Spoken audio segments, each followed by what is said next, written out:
Hey, friends, Floyd Furnbeem here, coming to tell you we is living in some very stressful and scary times. There's people coming out of the woodwork everywhere you look to tell us how to live our lives. Go here, don't go there. Go there, but you can't go here. And one thing that is really stressing is the hand washing. Every time I turn around, someone's saying, hand wash, you got to hand wash for 20 seconds. 20 seconds, Floyd.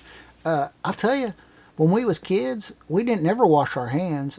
Maybe if we was out in the barn and helped like deliver a calf or something, and then only if your hands was like real gooey and you was fixing to eat lunch. Otherwise, we just didn't do it. And the other thing that they're harping on now is this social distancing. When I was a kid, we didn't have no social distancing. Closest thing we got to social distancing is when you go visit your girl. And back then we just had the two genders. But anyhow, you go visit your girl and her pa, he'd say, young man, you sit over there. Young lady, you sit over there. And that was for our own good. And but now we're supposed to social distance all the time. And I can tell you, that put a very abrupt end to our adult co-ed tag team hog wrestling league. That was over before it even started. So I've been thinking about this, and I got a couple tips for you on social distancing.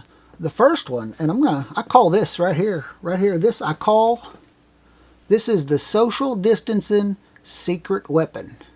It is garlic. That is your social distancing secret weapon. You eat a couple of cloves of that every day, and you're going to get some social distance. People ain't going to get within 6 feet of you once you start reeking like garlic. They might even give you 16 feet. And you're probably thinking, well, what else is it good for? I'll tell you what else it's good for. Bonus on the garlic. It'll keep the vampires away. Don't look at me like that. They're out there. Now, maybe you're thinking, well, I'm allergic to garlic. I don't like the smell of it. It makes me queasy.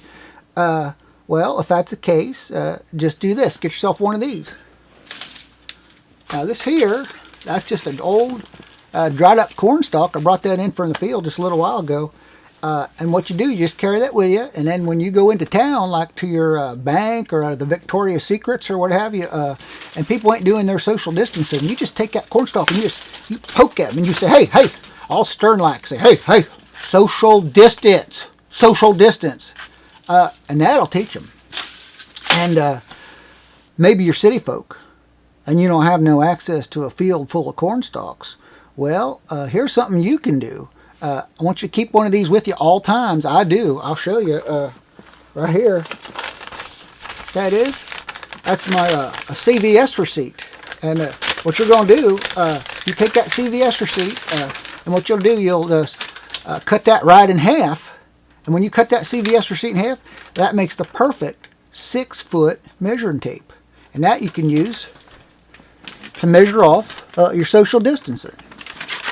Well, I have rambled on long enough. Remember, have a blessed day, and now more than ever, we need to love and support one another, even if we do have to do it from a distance.